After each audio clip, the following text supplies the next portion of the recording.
Coming on a Sunday night. I know tomorrow's a work day. I want to thank everybody for coming to the commemoration of the Shahadat of Imam Musa al-Kadhim. We will begin today's program with the recitation of Quran by Baqir Hussain. Please welcome him up with a loud salawat ala Muhammad wa ala Muhammad.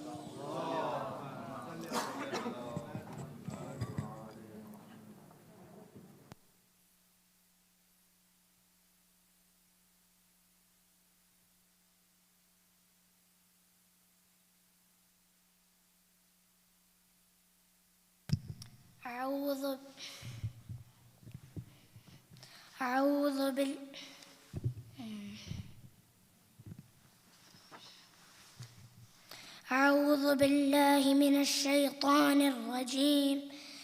بسم الله الرحمن الرحيم. هل أتاك حديث الغاشية وجوه يومئذ غاشعة عاملة ناصبة تصلى نارا حامية تسقى من عين آنية ليس لهم طعام إلا من ضريع لا يسمن ولا يغني من جوع وجوه يومئذ ناعمة لسعيها راضية في جنة عالية لا تسمع فيها لاغية فيها عين جارية فيها سرر مرفوعة وأكواب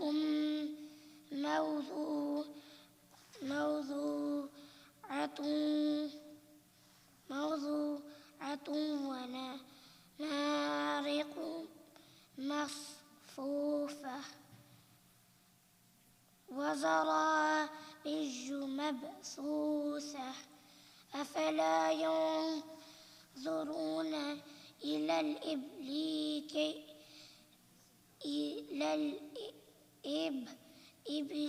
كيف خلقت وإلى السماء كيف رفعت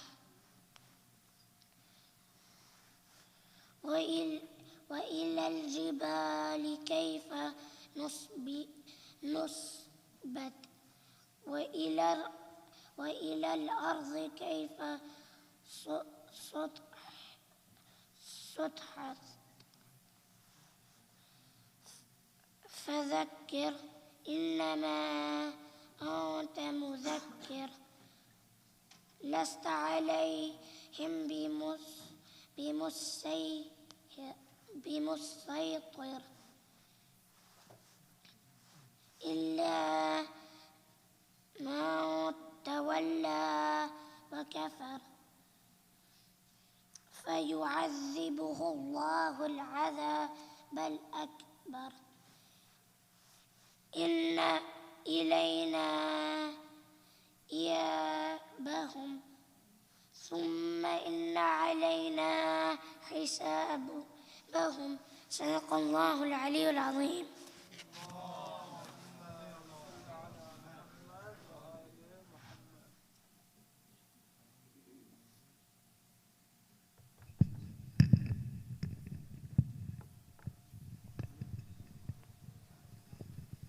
Before continuing tonight's program, I would like to thank the sponsors of tonight's program, Brother Muhammad Rostami, for the marhumin of tonight's sponsors, and for all of our marhumin. Please recite a Surah Fatiha, followed by a loud salawat.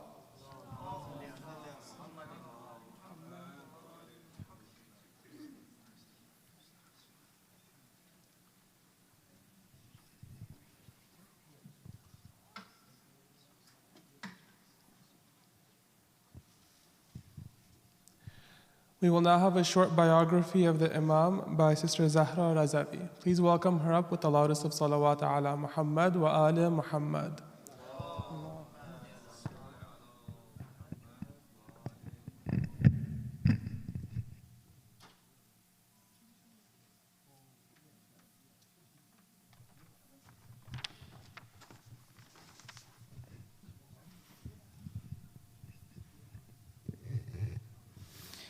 Bismillahirrahmanirrahim. Hello everyone. Today I'd like to share with you the story of Imam Musa al-Kadhim.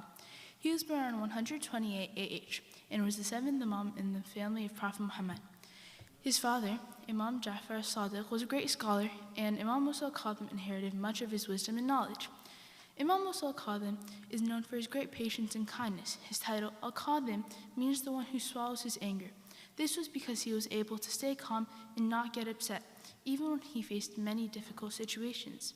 One of the most important lessons from his life is the value of patience, especially when dealing with challenges and unfair treatment. During his lifetime, Imam Musa al-Kadhim lived under the rule of the Abbasid caliphs, who were often harsh and oppressive towards the family of the Prophet.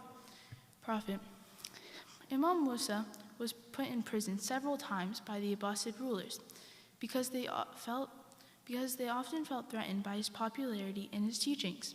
Even though he was treated very unfairly, he never lost his faith or his kindness towards others.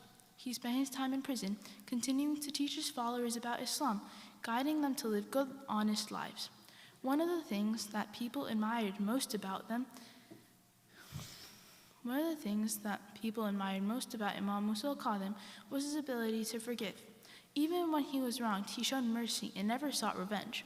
He always treated others with respect and compassion, and this made him a beloved figure among his followers. Sadly, after spending many years in prison, Imam Musa al-Kadhim passed away on the 25th of Rajab, 183 AH.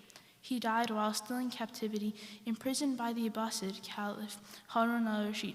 It is said that the Imam was poisoned by one of the Caliph's officials, which led to his death. Despite the difficult circumstances he faced, Imam Musa al-Kadhim remained strong in his faith until the very end. His death was a great loss to the Muslim community, but his legacy lived on through his teachings and the example he set for others. Imam Musa al-Kadhim is buried in the Kadhimain Shrine in Baghdad. His life and death are a powerful reminder of the importance of patience, kindness, and standing up for what's right, no matter how hard it might be. Thank you for listening. I hope you've learned a little bit more about Imam Musa al-Kadhim. Salawat.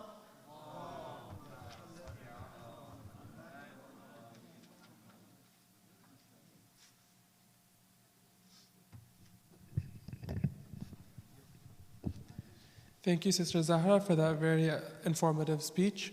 We will now continue to the poetry section of tonight's program with a salam by Brother Muhammad Ibrahim. Please welcome him with a loud salawat ala Muhammad wa ali Muhammad.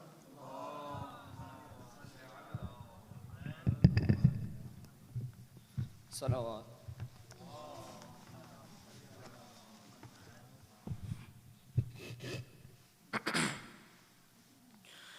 By Allah, I will never forget you, Hassan.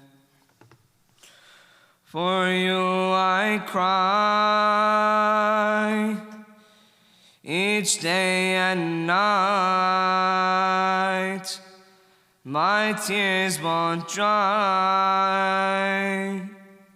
Ya Zahra, I will never forget your Hassan. Hassan Karbala, Hassan the martyr, O son of Zahra, Hassan our master. For truth he did stand in that burning sand. He gave all he had for the sake of Allah. He gave everything from his brothers to his sons, to be by his side. Now there isn't anyone. He gave everything, from his brothers to his sons, to be by his side. Now there isn't anyone. He called out his last, al-Asr yansurna. Peace be upon you, O heart of Fatima. On Ashura, in Karbala, cried Fatima, by Allah, I will never forget you, Hassan. For you I cry each day and night. My tears won't dry. Ya Zahra, I will never forget your Hassan. Hassan's flag bearer, Zainab's protector, to quench all the thirst, you went for water. His heart in that flask, the soul of Abbas. His flag starts to fall as he looks for Sakina. He fell from his horse, how he landed on the sand. Abbas, just one thing we can never understand. He fell from his horse, how he landed on the sand. Abbas, just one thing we can never understand. How did you fall when they taken both your hands? Peace be upon you, Ya Abul Fadl al-Abbas. On Ashura, in Karbala, cried Fatima, by Allah, I will never forget you, Hassan. For you I cry each day and night. My tears won't dry. Ya Zahra, I will never forget your Hassan. The moon cried and cried. The stars began to wail. The sun closed its eyes when they pulled Zainab's veil. Zainab is in tears and heads are on spears. I see just beauty for the sake of Allah. She gathers children as she is taken to Sham. She cries and she leaves when she sees Abbas's arms. She gathers children as she is taken to Sham. She cries and she leaves when she sees Abbas's arms. She looks at Hassan as she says her last salam. Peace be upon you, Ya Zainab Kubra. On Ashura in Karbala, cried Fatima, by Allah, I will never forget you, Hussein. For you I cry each day and night. My tears won't dry. Ya Zahra, I will never forget your Hussein. Salawat.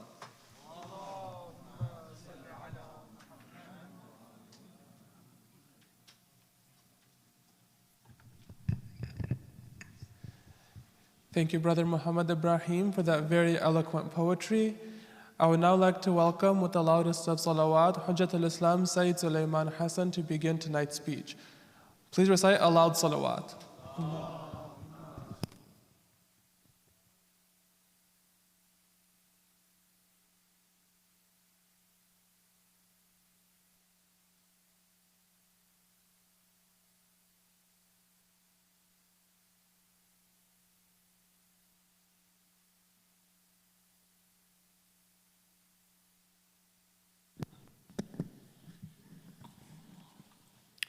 صلوات على محمد وآل محمد.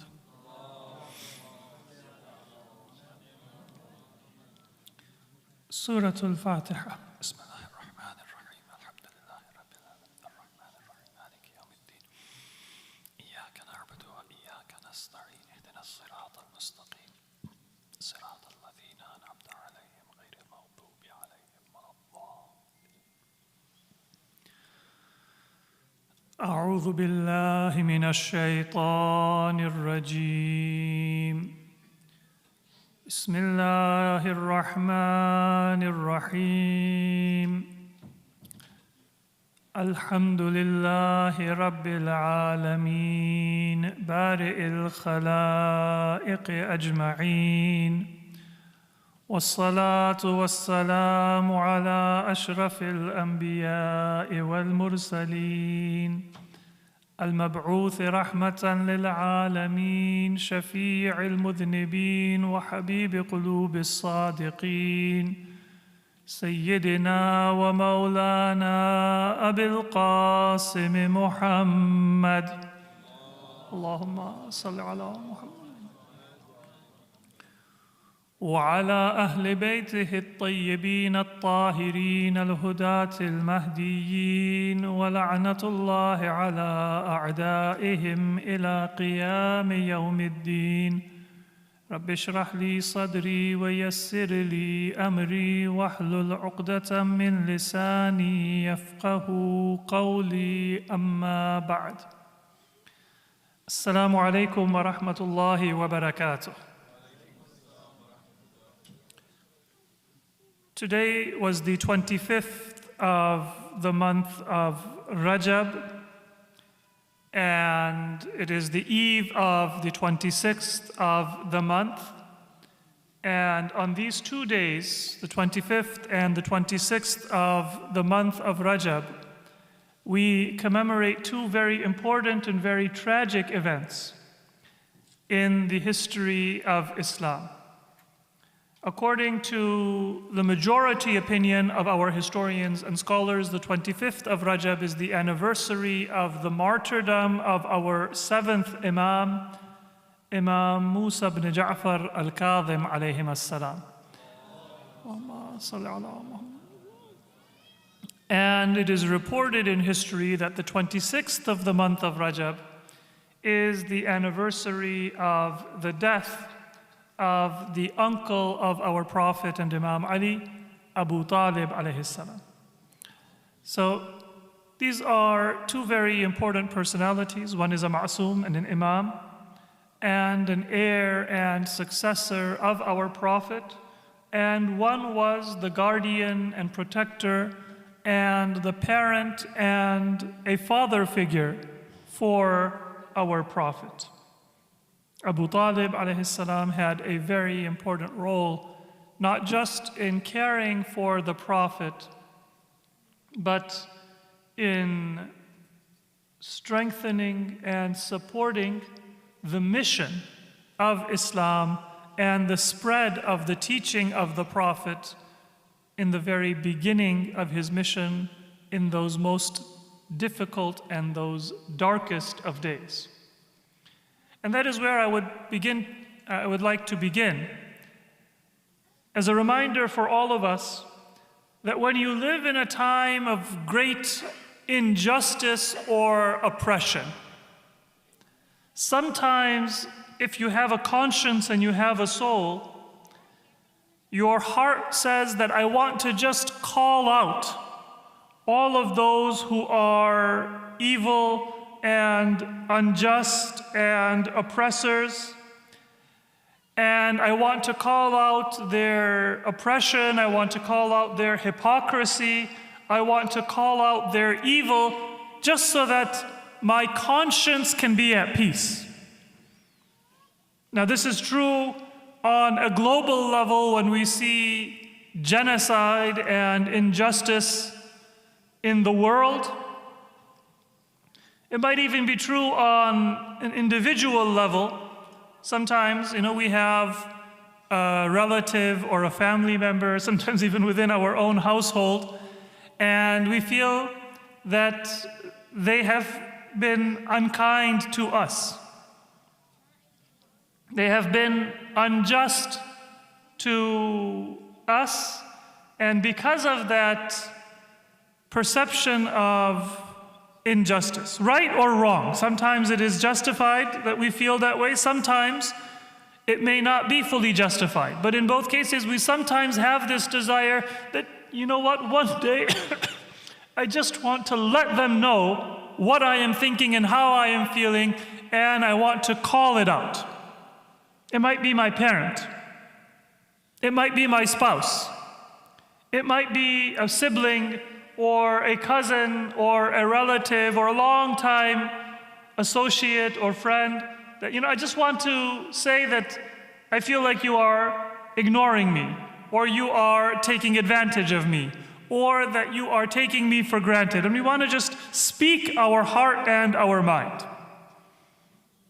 Now, whether it be that global level of injustice that exists within the world, or the injustices that we have in our personal life, on both levels, the example of these two personalities and these two role models from Islam is very important for us. It is narrated from our sixth Imam, Imam Ja'far al-Sadiq alayhi salatu wassalam, Allahumma salli ala Muhammad wa ali Muhammad, that Abu Talib alayhi salam has twice the reward of other believers. Why? Because when you believe something very strongly, you want to be able to express it. You want to be able to advocate for it. And he hid his belief not out of fear, but out of a sense of obligation in order to be able to serve Islam better, in order to be able to support the message of the Prophet and to protect him from his enemies and to allow the message of Islam to spread in those days when even the people of Medina, of Mecca, were not always able to access the Prophet. It was such a strong censorship and a pressure against people to listen to the Prophet that those who were residents of Mecca sometimes were afraid to come to the Prophet and listen to the words of the Quran. They would pass by, pretending they didn't know and they didn't hear.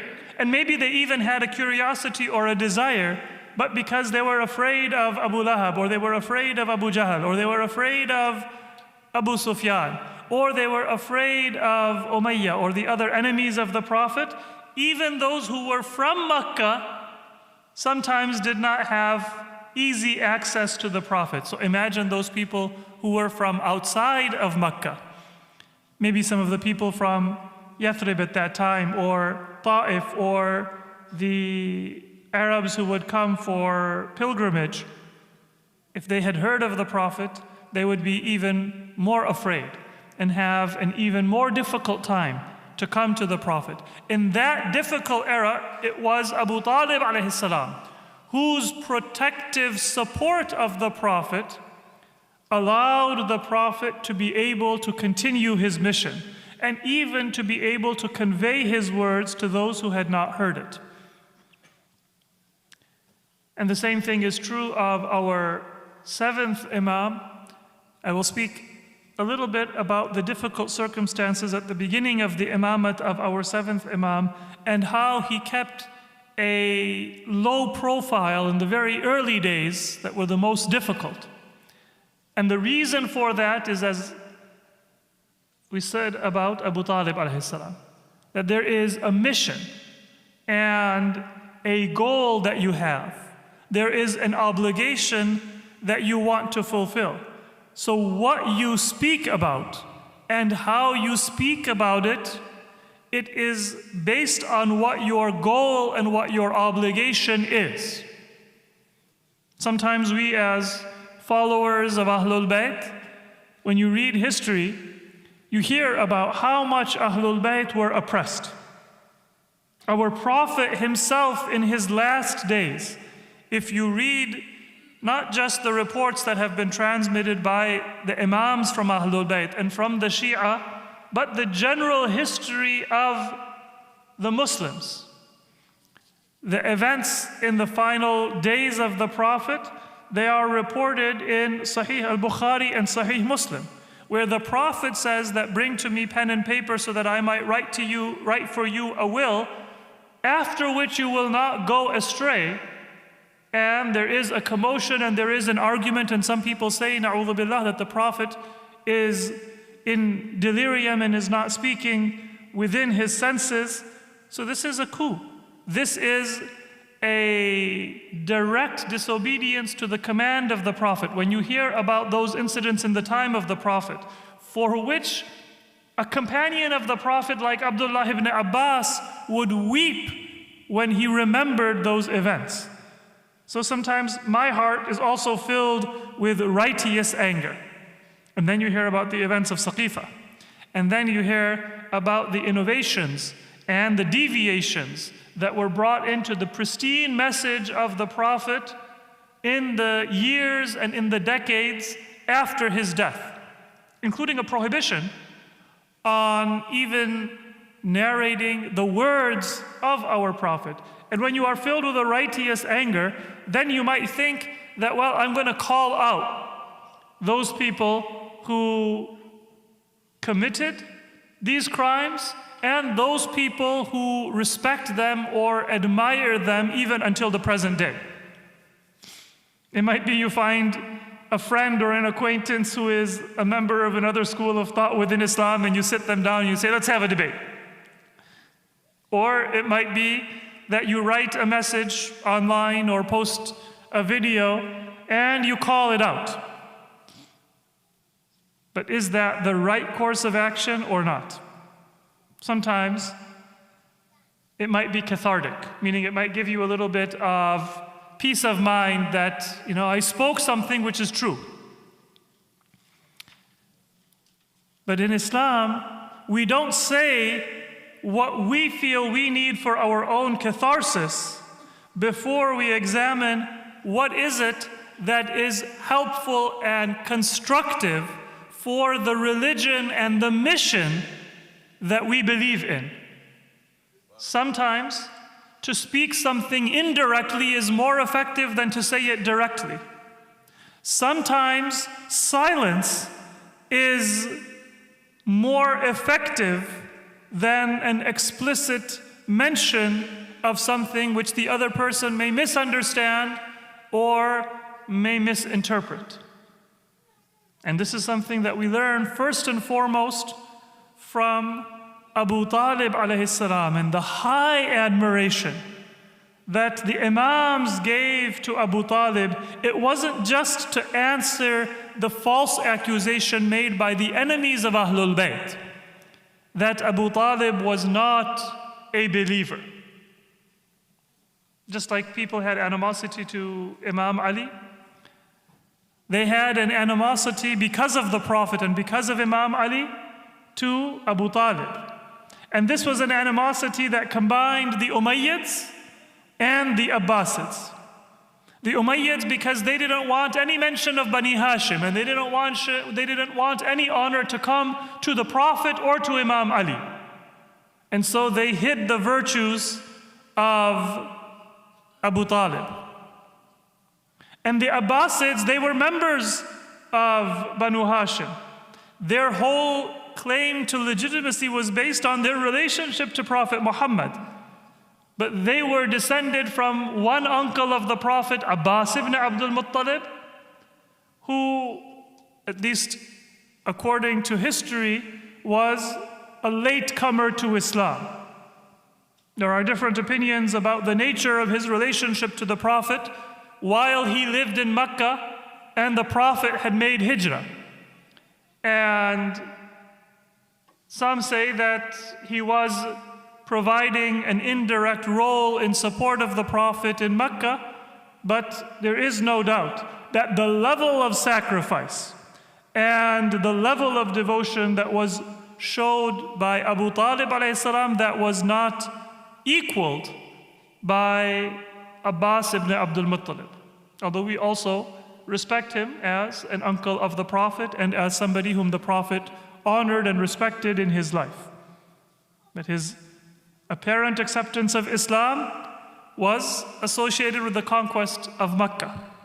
And before that, if he may have been in contact with the Prophet and given him the news of Mecca, he also did not show that level of sacrifice and devotion that Abu Talib alayhi salam showed. So the Abbasids, out of jealousy, the Umayyads, out of animosity, they both suppressed the virtues and the unique rank of the Prophet's uncle Abu Talib.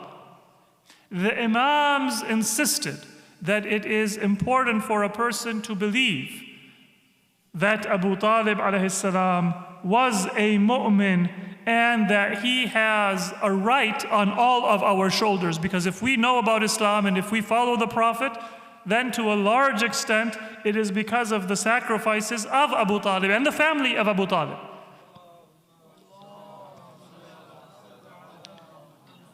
But it wasn't just because of his sacrifices for Islam. It was also because his example was instructive. Which is that sometimes it is the easy route to just say what you think, to speak your mind. Sometimes you can fool yourself into saying, I call them as I see them. I just speak what is right. And you think that that is a good thing. You should only speak what is right, but you should not speak everything that is right. You should only speak what you know, but you should not say everything that you know. And this is an important lesson that Ahlul Bayt, they wanted their followers to understand. Because if you have a goal, then you will discipline your actions and also your words in the service of that goal. So if Imam Ja'far al-Sadiq alayhi salatu was-salam, he said, "At-taqiyyatu dini wa dinu abai, man la taqiyyata lah la dina lah." Taqiyya is the religion of myself and my forefathers. And a person who does not have taqiyya does not have any religion or any religiosity. He is also reminding us of that example of Abu Talib alayhi salam and the beautiful effect and benefit it had for the establishment of Islam. Taqiyya doesn't mean to lie or to falsify. Taqiyya means to exercise wisdom and diplomacy and to say what is needed and what is constructive at any time. So this is the example of global evil, oppression, injustice. If you ever feel that I want to just go and call out and curse every politician and every government from the Middle East to other parts of the world, and I just want to get that burden off my chest.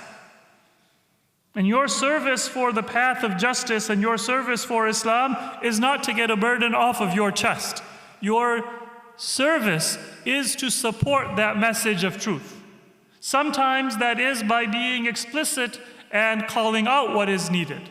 And at other times, it is to put your head down and to further your own education, to further your own skills and experience so that you are able to help others and you are able to fulfill your religious and your family and your professional responsibilities. It shouldn't be out of fear, but it should be out of a sense of purpose and evaluation of how you can most effectively serve the cause of justice and serve the cause of Islam. Not a personal desire to speak something or say something. This was an example of global injustice that Abu Talib alayhi salam also confronted in the early days of Islam. From the example of our seventh Imam, in addition to that wisdom in confronting global injustice, we also have examples of personal injustice.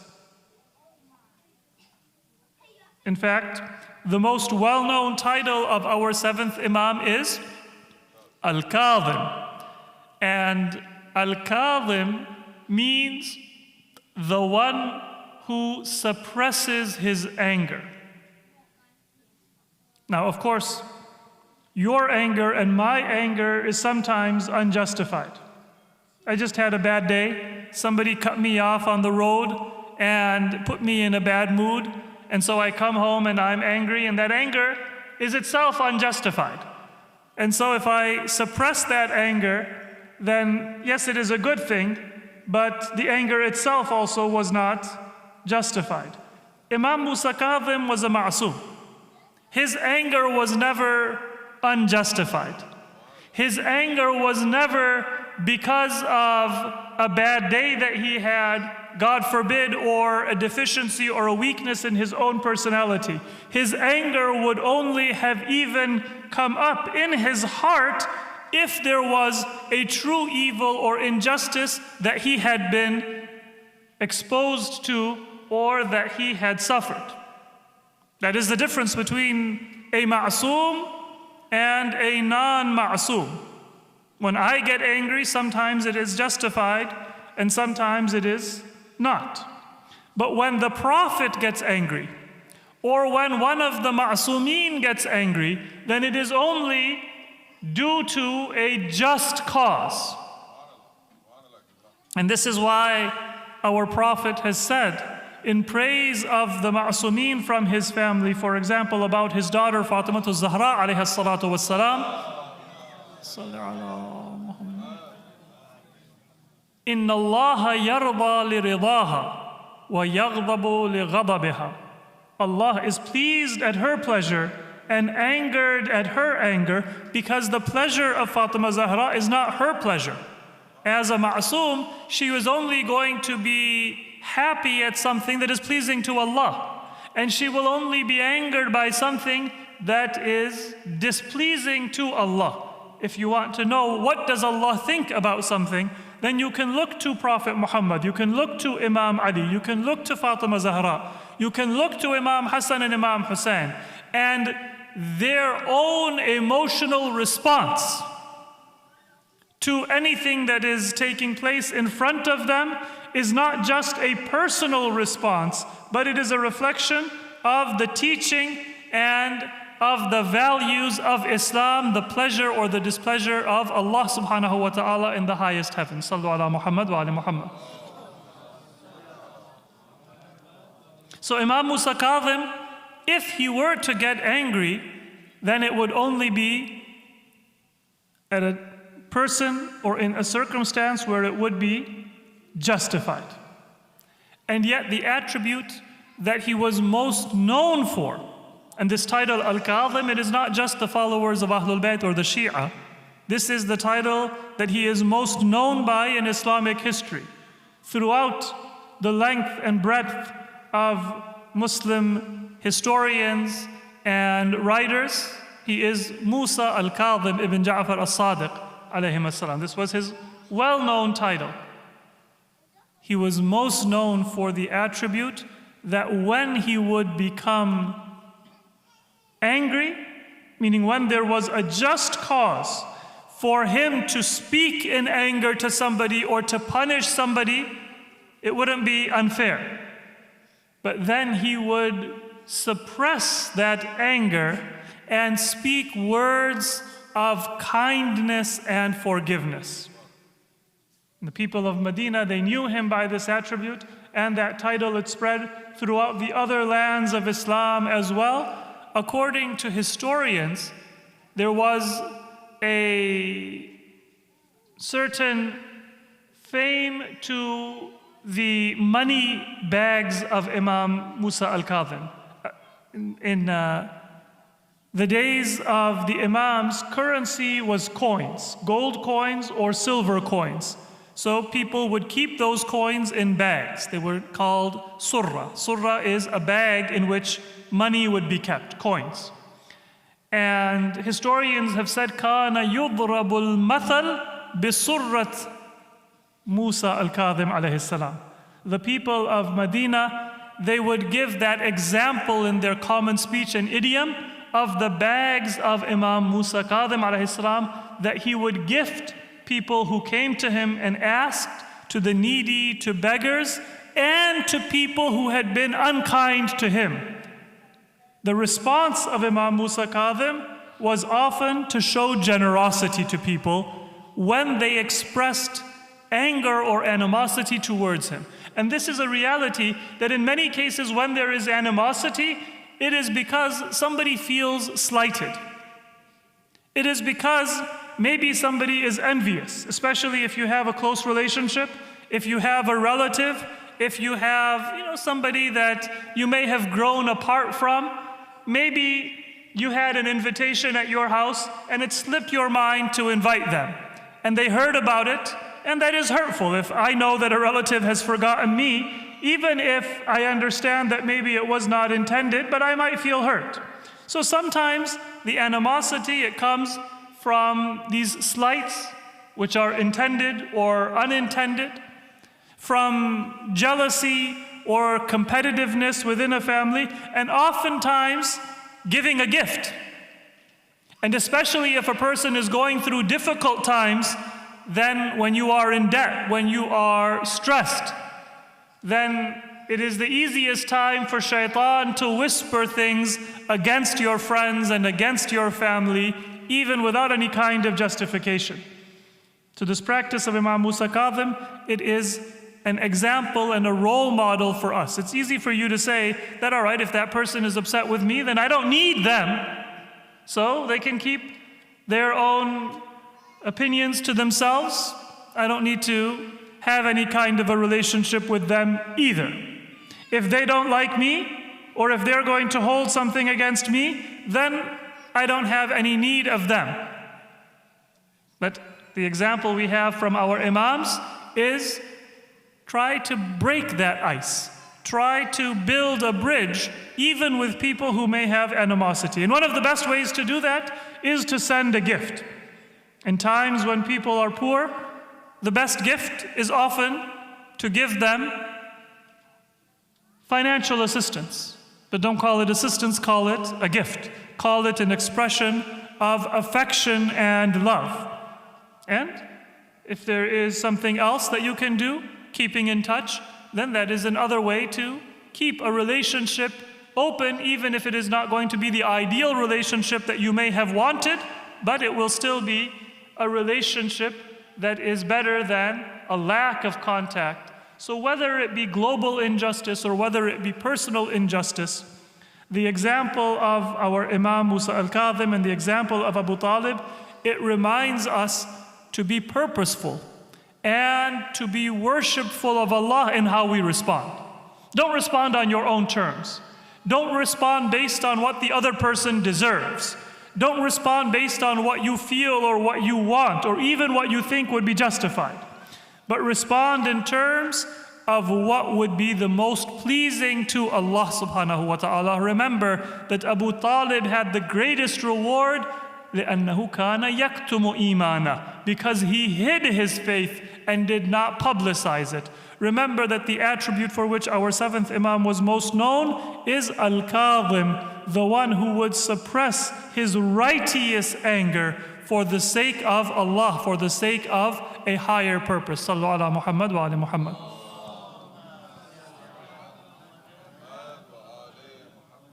Now I'd like to look in particular at the life of our seventh Imam and the lessons that we learn from him.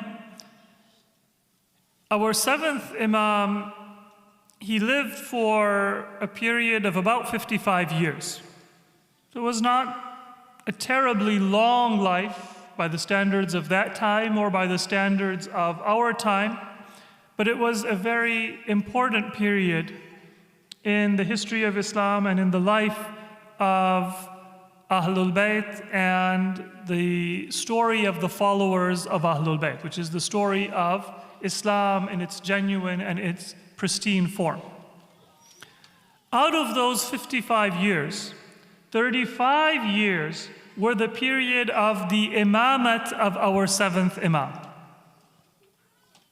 And other than Imam Mahdi alayhi salam, whose imamat continues, this is the year 1436, so his imamat began in the year 260 after the martyrdom of his father, Imam Hassan Askari alayhi salam. The longest imamat, of course, is the imamat of Imam Mahdi.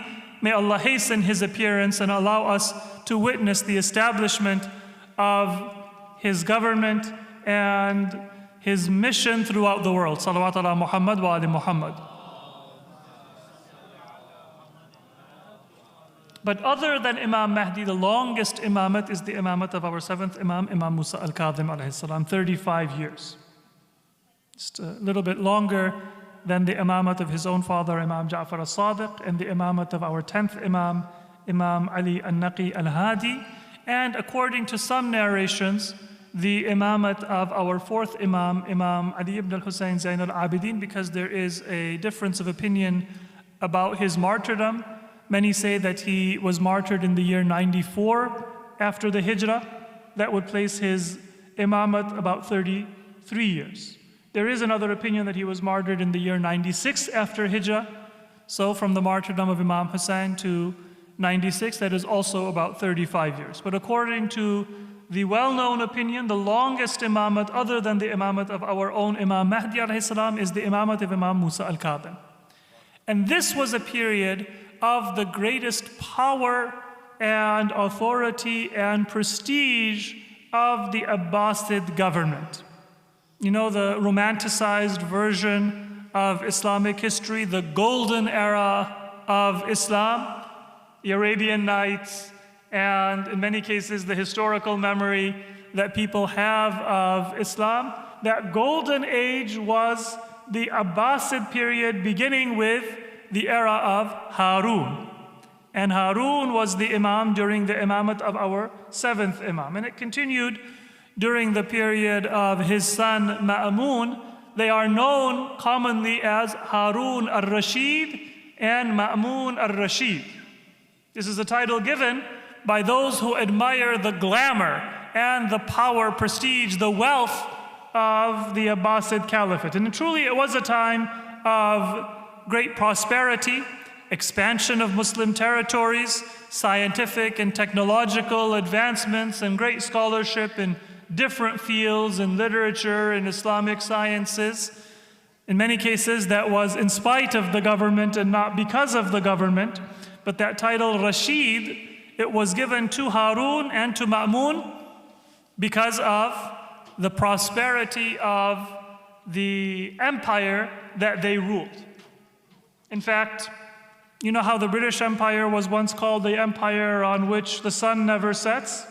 A similar statement is attributed to Harun, where he said when he saw clouds in the sky, he said, "O clouds, if you are bearing rain, then go and drop those raindrops wherever you may wish.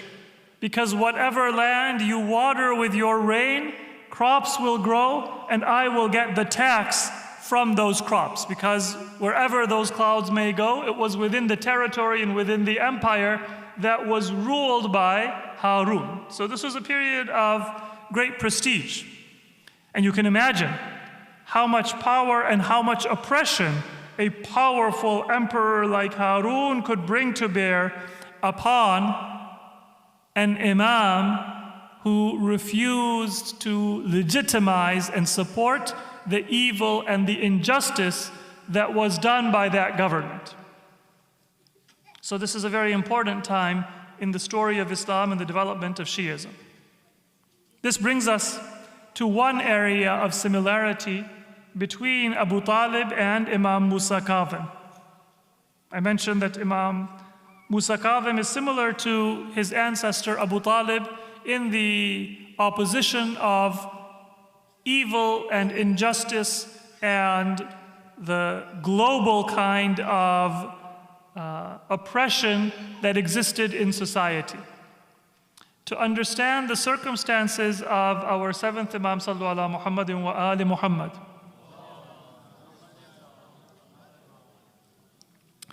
to understand the circumstances of the oppression that existed in the time of our seventh Imam, it is sufficient for us to look at the beginning of his imamat. After the death, I should say, the martyrdom of our sixth Imam, Imam Ja'far al-Sadiq alayhi salam, it was a very difficult period because the Abbasids now had begun to assert their authority. This was the time of the government of Mansur al-Abbasi, the second, but really the first powerful emperor in the Abbasid dynasty. And Mansur had grown up in Medina, associating with Ahlul Bayt, and at one time he had even pledged his allegiance and his support to help Ahlul Bayt be given their right to be at the position of leadership of the Muslims. So Mansur, he was familiar with the loyalty and the devotion of the Muslims, and in particular the Shia to Ahlul Bayt. This was a very difficult and a very dangerous kind of a position where the government, it knew the secrets and the loyalties of the followers of Ahlul Bayt. When Imam Ja'far al-Sadiq alayhi salam was on his deathbed, it is the job of every Imam to introduce the Imam who is to come after him. And of course, Imam Ja'far al-Sadiq, like every Imam, he fulfilled that obligation.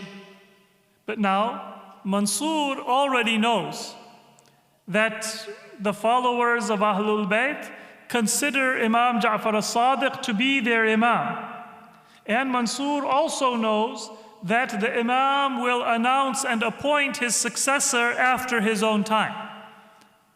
So he is looking, and he has told his governor in Medina and his spies within Hijaz and within Medina, because it is Mansur himself who had poisoned and caused the martyrdom of Imam Ja'far al-Sadiq. So along with that command, he wants to be ready, that whoever is announced as the successor to Imam Ja'far al-Sadiq, kill that person immediately. So there will be no imamat after the sixth Imam. And I will put an end to this line of Imams and the love that the Muslims have, and maybe he felt that their loyalty would be transferred to his own line.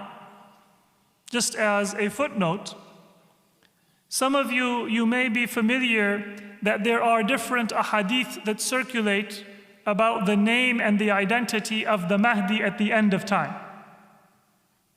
The authentic ahadith say that the Mahdi will have the name of our Prophet Muhammad sallallahu alayhi wa alihi, salawatu ala Muhammad wa ali Muhammad,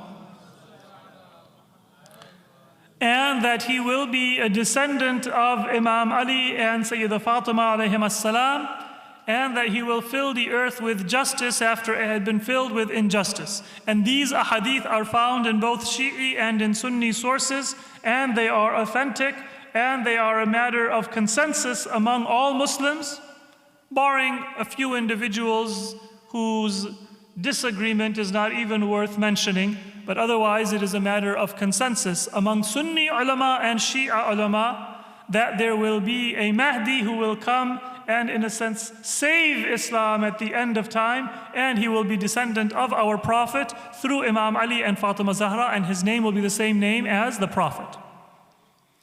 But then, because this was such a prestigious kind of a promise that was made by the Prophet, there were some false ahadith that were circulated, so people can say that maybe the Mahdi is among us.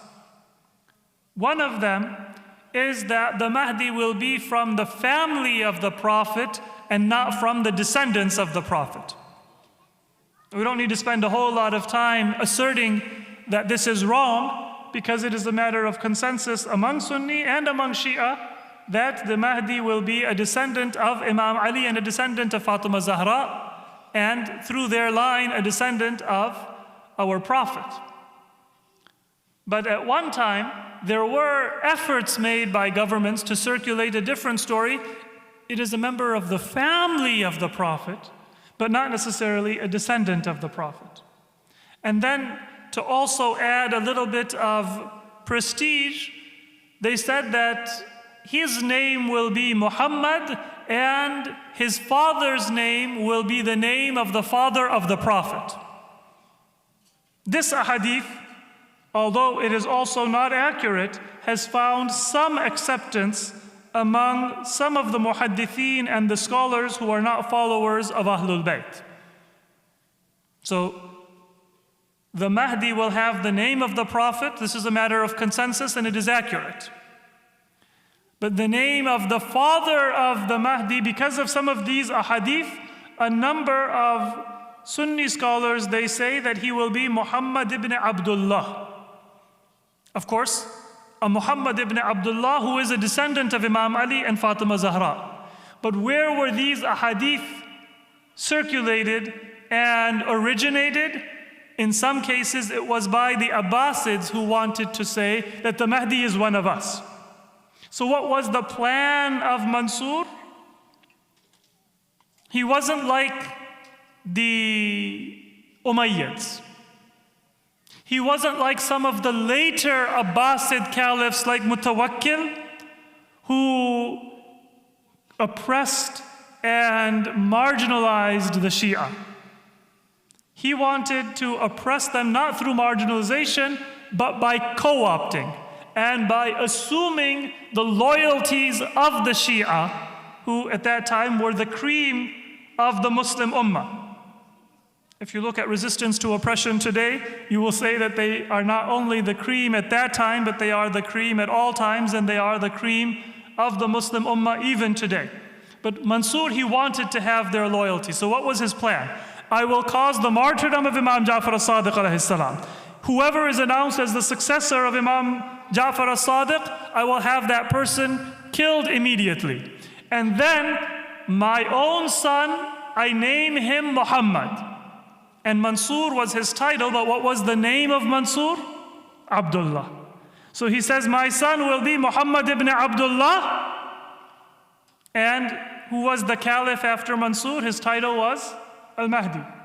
That title was not given by Allah, and it was not given by the Muslims, but it was imposed by Mansur himself. I'm going to name my son Muhammad. I am going to give him the title Mahdi, and I will start circulating these ahadith that the Mahdi, don't look for him in the family of Ali alayhi salam and Fatima Zahra, look for him in the family of the caliphs. We already have power. One of us will be righteous and will establish Islam and fulfill the promise of Allah and the promise of the Prophet by spreading Islam in every corner of the world. Mansur wanted people to believe that it will be his son whom he gave the title Mahdi to. Now, these are the circumstances in which Imam Musa Kadhim alayhi salam is beginning his imamat. After the assassination, the martyrdom of his father. But Imam Ja'far al-Sadiq, in his wisdom, he made a very unique will. Mansur had said to the official he sent to Medina that, look at the wasiyah of Imam Ja'far al-Sadiq. Whoever is the legatee of the Imam, the successor of the Imam, arrest that person and kill them immediately. Don't even bring them to Baghdad as a prisoner. Kill that person. The will of Imam Ja'far al-Sadiq was announced. And who was the legatee of the Imam? Look at the wisdom of Allah reflected in the actions of Ahlul Bayt.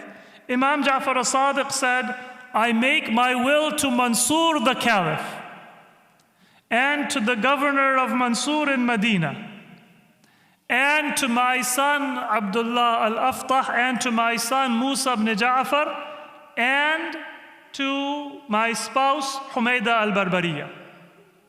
So 5 people are now the recipients of the will and last testament of Imam Ja'far al-Sadiq. At the head of the list is Mansur. So when the news came back to Mansur, he said that my previous command is null and void. None of them should be harmed. Now look at the wisdom of Imam Ja'far al-Sadiq, that he first says it is Mansur. Of course, anybody who knows Ahlul Bayt knows that this is not the next Imam. This is to protect the Imam and to protect the Muslims from the harm of the Caliph. And the same thing is true of the governor of Medina.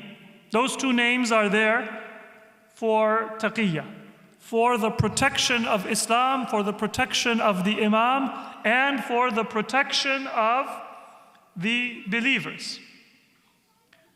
Now third, if the Imam had mentioned who was going to be the true Imam, it wouldn't have been difficult for Salawat ala Muhammad wa Ali Muhammad.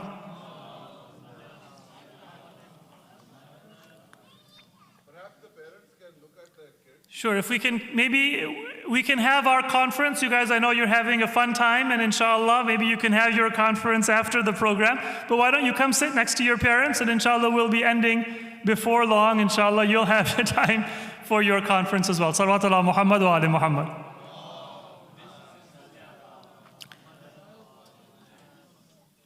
So if Imam Ja'far al-Sadiq had said that it is Mansur and it is the governor of Medina and it is Imam Musa Kadhim, then what would have happened? The Caliph would have said, well, I got what I wanted, I know who is the next Imam. The Imam mentioned 2 of his sons, Abdullah al-Aftah and Imam Musa Kadhim. So now it's not possible for the Caliph to say which of the sons of the Imam is going to be the Imam afterwards. But at the same time, there might be a confusion for the Shia. That now who are we supposed to follow? The job of the Imam is to protect the Imam after him, and this will protected Imam Musa Kadhim by adding his brother's name, Abdullah al-Aftah, who was the son of Imam Ja'far al-Sadiq, to the will. But the other job of the Imam is to ensure that people have guidance to who is the rightful heir and successor and leader of the Muslims after the previous Imam. And when you introduce 2 names, that creates ambiguity or confusion. And this brings us to our point. The Imam added a 5th name. And that was the mother of Imam Musa al-Kadhim. The mother of Imam Musa Kadhim, she was Hamida or Humayda. Both pronunciations are narrated by scholars. Hamida or Humayda al-Barbariya. She was originally a slave, brought to the Muslim world and purchased and freed by our 5th Imam, Imam Muhammad Baqir alayhi salatu wasalam, to be a wife for his son, our 6th Imam, and the father of Imam Musa Kadhim, Imam Ja'far al-Sadiq alayhi salam. This is also a reminder that for Ahlul Bayt, there wasn't the kind of ethnic or tribal pride that characterized so much of Muslim society at that time and even today. In fact, there was a contrast between two lineages that came from Imam Ja'far al-Sadiq. Many of you are familiar that the Ismaili line of Imams, it diverges from the 12er line of Imams after Imam Ja'far al-Sadiq. They say that it was Ismail and then his son Muhammad ibn Ismail who was the rightful heir of Imam Ja'far al-Sadiq. One of the reasons why there were some people who were very loyal to Ismail and they did not accept the imamat of Imam Musa al-Kadhim was because the mother of Imam Musa Kadhim was not a noble woman from a high-born family. But the mother of Ismail, she was the granddaughter of Imam Zain al-Abidin, Fatima bint Hussein ibn Ali ibn al-Hussein. So she was from the line of Imam Ali and Lady Fatima, from the most illustrious, noble lineage in Islam. And so they say that that lineage, it transfers to Ismail. If you have one son of the Imam, yes, the father is Imam Ja'far al-Sadiq, but one son is born from a descendant of Imam Ali and Sayyida Fatima and from the noblest lineage, and another one is born of somebody who used to be a slave. Then in a tribal mindset, you don't look to character and purity and worthiness, you look towards the lineage. The arrogance that Iblis had when he refused to prostrate before Adam is the same ignorance that we find even in our Islamic history and even in our own. The nature of the prejudice might be different. I might call it ethnic pride or racial pride or patriotism, but it is the same form of ignorance. Ismail, the brother of Imam Musa al-Kadhim, he died during the lifetime of his father, Imam Ja'far al-Sadiq. But Abdullah was his full brother, meaning Abdullah, who survived after Imam Ja'far al-Sadiq, he was also born of that noble Hashimi lineage, not only from his father, Imam Ja'far al-Sadiq, but also his mother was Fatima bint Hussein ibn Ali ibn al-Hussein, the granddaughter of Imam Zain al-Abidin. So there were some Shia who said that, okay, Ismail, he's died. He is no longer alive. The Imam after Imam Ja'far al-Sadiq has to be alive and has to be a descendant of Imam Ja'far al-Sadiq according to the Sunnah and the practice of Allah. And in their mind, Abdullah was more worthy because he had a nobler lineage. In the eyes of people who considered lineage and its nobility to be based on descent, to be based on your tribal affiliation. So Imam Ja'far al-Sadiq alayhi salam, he said that there will be 5 people who will be in my wasiyah. Mansur and his governor, that is just for the protection. Abdullah, his older son. Musa al-Kadhim, his younger son.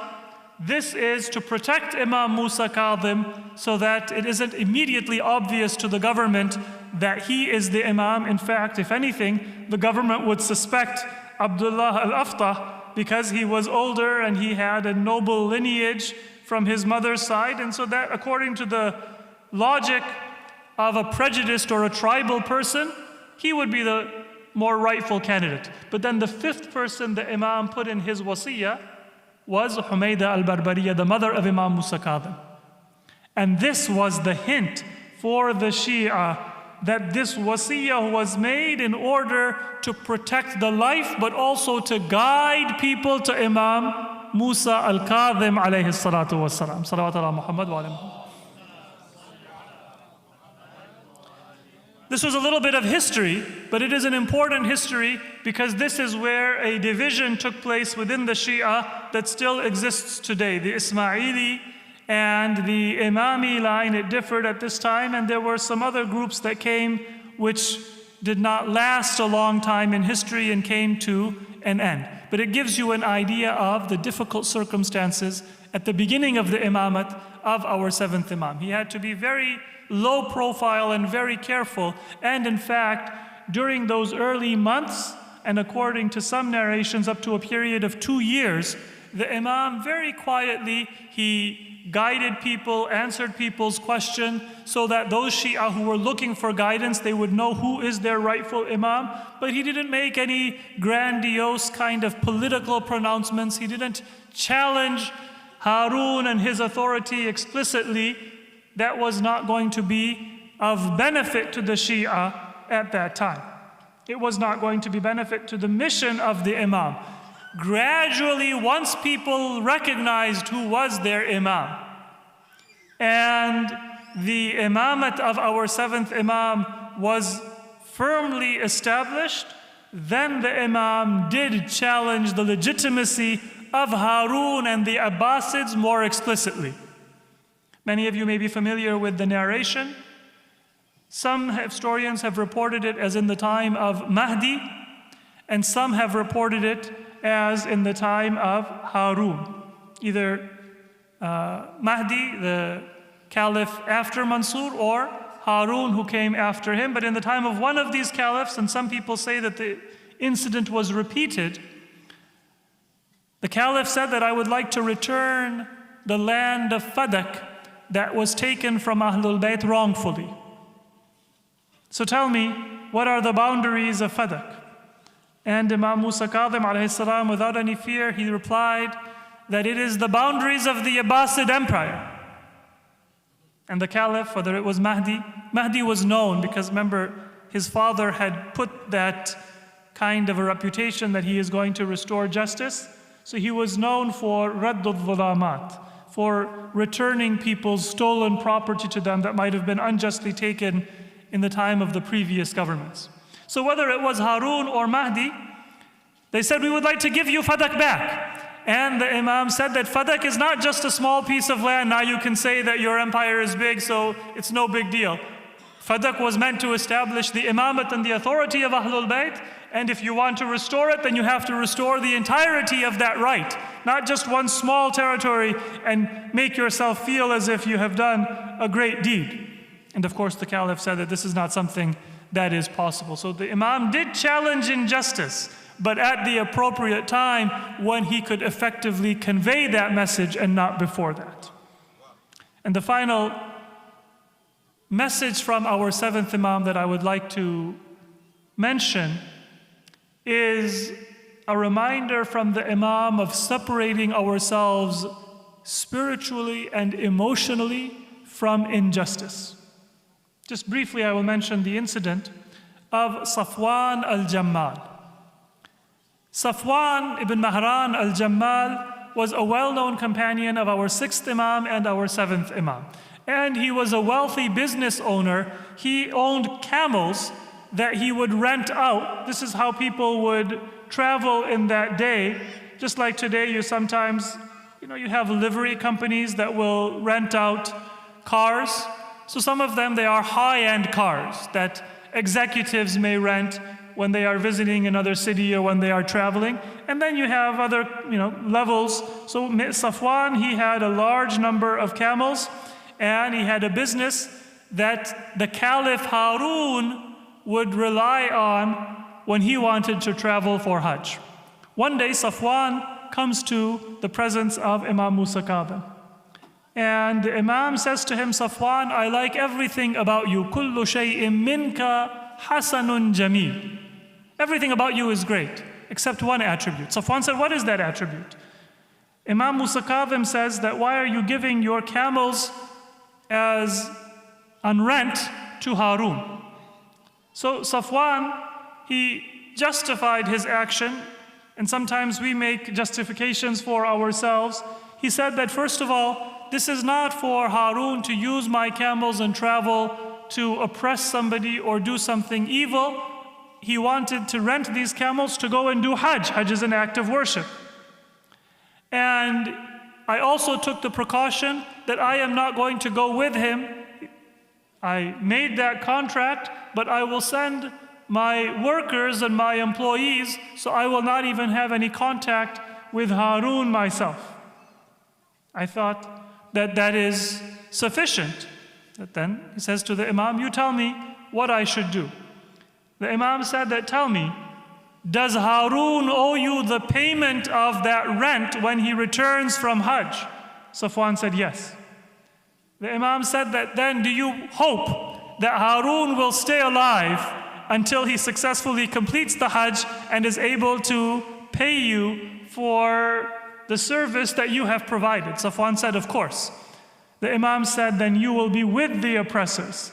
If even to that extent you are not helping them oppress, but because of your relationship in your heart, there is a little bit of a soft corner for oppression. And so you want to see that oppression continue, at least to get your financial interest fulfilled. Imam said that that level of a soft corner will bring you together with the oppressors on the Day of Judgment. Safwan heard this message, and Imam wouldn't have said it to him if he was not worthy of hearing and if he were not going to follow. He immediately sold all of his camels, and news of that came to Harun. And Harun said that, Safwan, when they met next, what happened to your camels? He said, I've grown old and I've sold them. And, my workers and my employees, I couldn't trust them, and so I ended my business. I sold my business, in effect. Harun said that, Safwan, don't make excuses for me. I've known you for a long time and we are friends. If it weren't for that friendship, I would have killed you, because I know who it is that advised you not to have any dealing or any association with me. And that brings us, yes, a lesson of separating our financial interests, our loyalty, even our indirect desires with any oppressor. Keep ourselves separate to the extent that we do not have any desire for the continuation of oppression, even for a single day and night. But it also brings us to an understanding of what level of hate Harun had for Imam Musa al-Kadhim, which caused his martyrdom. To a long-standing friend who had been his companion and associate maybe for decades, he said that if I knew of your loyalty to Imam Musa al-Kadhim, I would not have hesitated to kill you. Imagine what level of hatred he must have had for the Imam. And he heard from his spies that people's love and devotion to Imam Musa al-Kadhim was even greater than their fear and their obedience to the Caliph.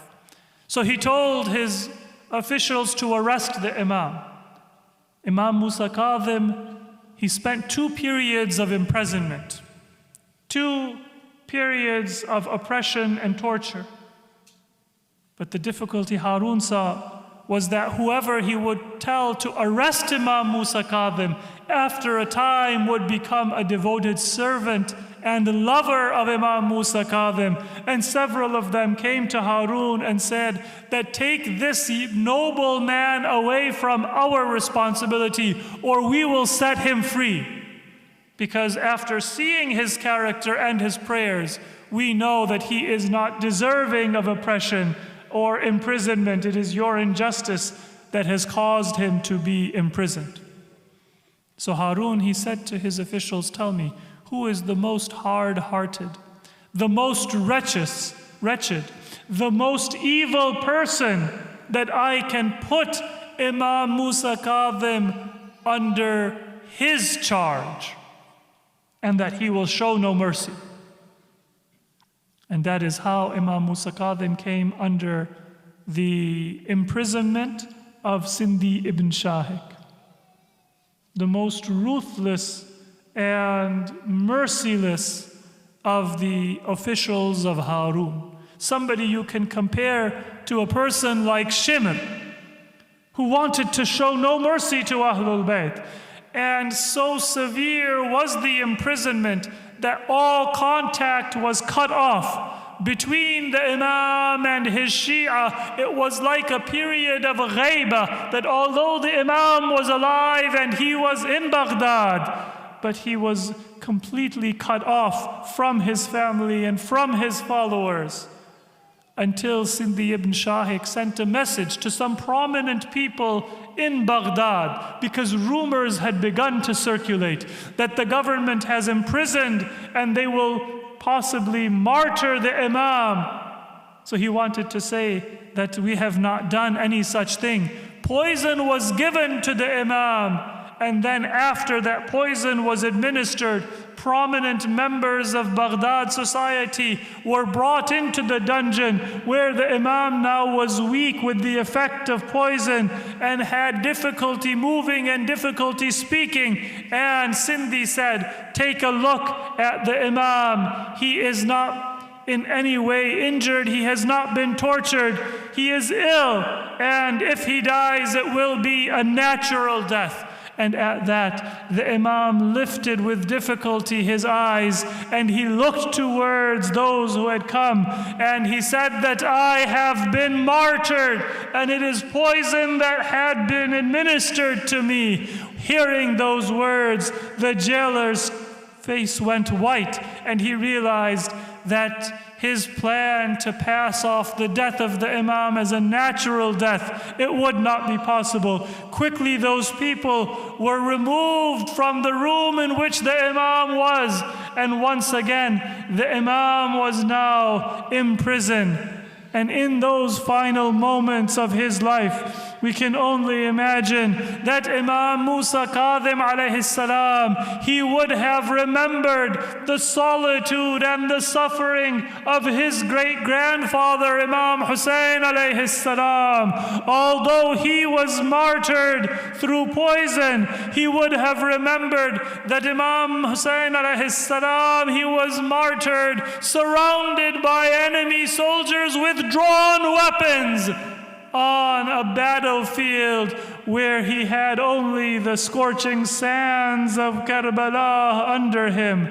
Imam Musa Kadhim was martyred, and although he died the death of martyrdom and oppression, as soon as news circulated, the entire city of Baghdad came out wearing black, mourning, grieving, and even the government was forced to give an honorable burial to Imam Musa Kadhim. His son Imam Ali Rida, who was there at that time, would have turned towards Karbala and said, "Oh my grandfather Imam Hussein, I am mourning the martyrdom of my father Musa Kadhim, but my tears flow even more copiously for your martyrdom.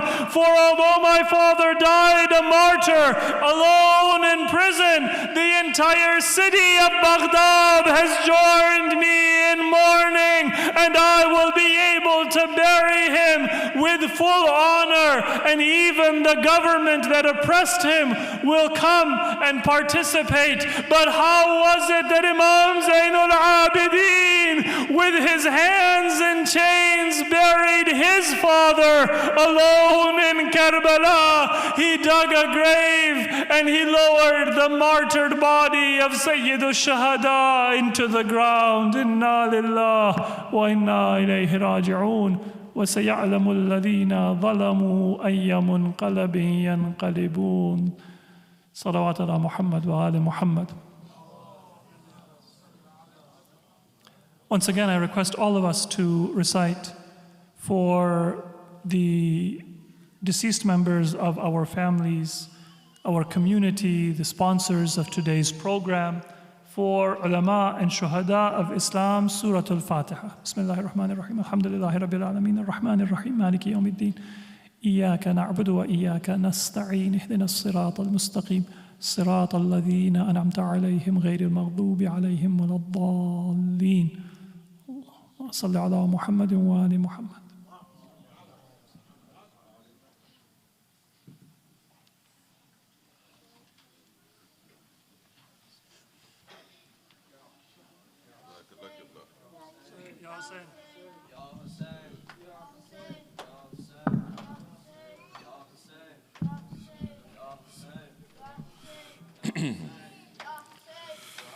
Karbala, your tragedy we will narrate. Karbala, your tragedy we will narrate. Karbala, your tragedy we will stand up. Karbala, stand on this. Karbala, your tragedy we will narrate. Karbala, your tragedy we will narrate. Till the skies illuminate with the light you radiate. Karbala, your tragedy we will narrate. Everyone, Karbala, your tragedy we will narrate. Buried in your heart, the son of Fatima, Warith of Adam wa Nuh Mustafa, that Hussain ibn Ali al-Murtada, that Hussain ibn Ali al-Murtada, who defied every dhulm of Ashqiya, with his final call you still reverberate. With his final call you still reverberate, till the skies illuminate with the light you radiate. Everyone, Karbala, your will narrate. Karbala, your light chilwa de zara. He who taught us how to brave adversity, he who taught us how to brave adversity, never compromise on your humanity, Never compromise on your humanity. He who fought malice with generosity, he who fought malice with generosity, and became the standard of integrity. Only if his model we could emulate. Only if his model we could emulate. Till the sky, everyone, illuminate with the light you radiate. Karbala, your tragedy. Louder, Karbala. Karbala, your message is pristine and pure. Karbala, your message is pristine and pure. Never be unjust, nor injustice endure. Never be unjust or injustice endure. Wealth and power never should inspire awe. Wealth and power never should inspire awe. Everything you heard and everything you saw, till our final breaths we shall commemorate. Till our final breaths we shall commemorate. Till the skies illuminate with the light you radiate. Everyone, Karbala, your tragedy we will narrate. Karbala, your tragedy we will narrate. Karbala, you would be lost in history. Karbala, you would be lost in history. and Ali Akbar wa Abbas Jari, and Ali Akbar wa Abbas Jari. Were it not for your Sayyid bint Ali, were it not for your Sayyid bint Ali, in the court of arrogance and tyranny, now forever will your sermon resonate. Now forever will your sermon resonate, till the illuminate with the light you radiate. Karbala, your tragedy we will narrate. Karbala, your tragedy we will narrate. Ya Hussein, Ya Hussein, Ya Hussein. Ya Hussein, you have to recite tonight?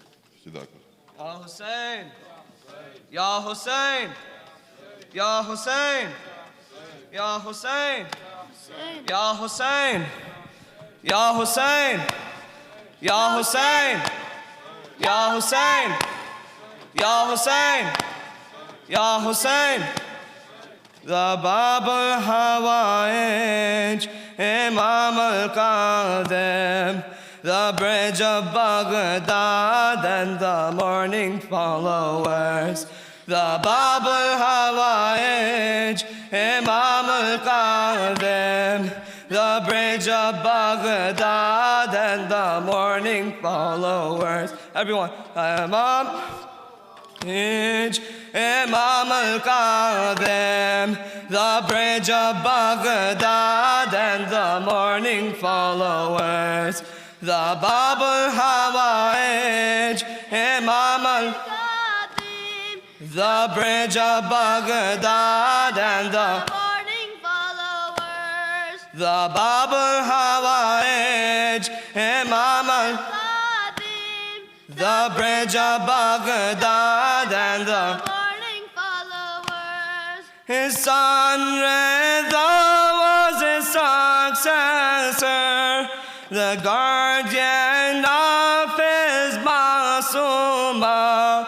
She dearly missed her beloved father, who was away from Medina, who was away from Medina. The Bab al-Hawaij, Imam al-Kadhim, the bridge of Baghdad and the morning followers. The Bab al-Hawaij, Imam al-Kadhim, the bridge of Baghdad and the morning followers. Alone in the prison for many years, away from his family and followers, communicating, they had wrote letters.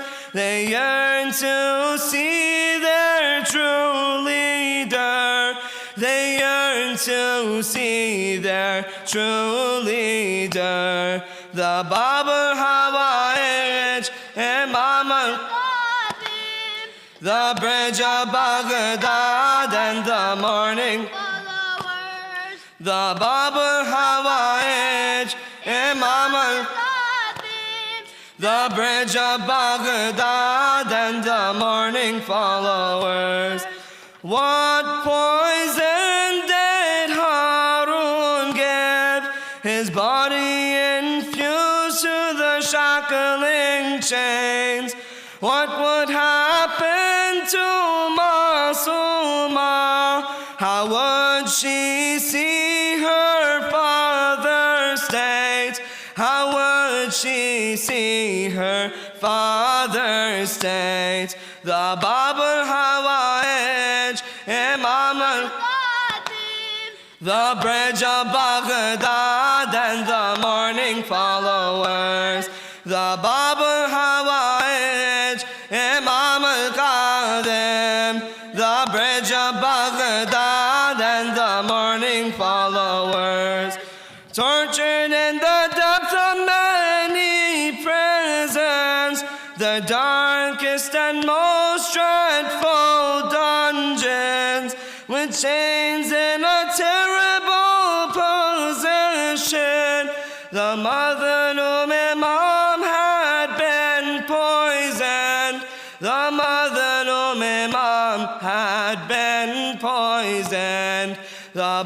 al-Hawa'ij, Imam al-Kadhim, the bridge of Baghdad and the morning followers. The Bab al-Hawa'ij, Imam al-Kadhim, the bridge of Baghdad and the morning followers. Drenched in blood, shackled in chains, neglected 3 days, the bridge of Baghdad. Lifeless he lay, bruised all over, shroudless he laid on the bridge of Baghdad, and shroudless he laid on the bridge of Baghdad. The Bab al-Hawa'ij, Imam al-Kadhim, the bridge of Baghdad and the morning followers. The Bab al-Hawa'ij, Imam al-Kadhim, the bridge of Baghdad and the morning followers. Ya Hussein, Ya Hussein, Ya Hussein.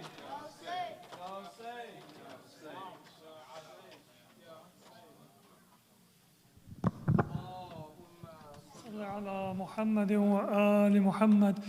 السلام عليك أيها النبي ورحمة الله وبركاته. السلام على علي أمير المؤمنين. السلام على فاطمة الزهراء سيدة نساء العالمين. السلام على الحسن والحسين سيدي شباب أهل الجنة، وعلى علي بن الحسين زين العابدين، ومحمد بن علي الباقر، وجعفر بن محمد الصادق، وموسى بن جعفر الكاظم، وعلي بن موسى الرضا، ومحمد بن علي الجواد، وعلي بن محمد الهادي، والحسن بن علي الزكي العسكري، والحجة بن الحسن القائم المهدي، صلوات الله عليهم أجمعين. صلوات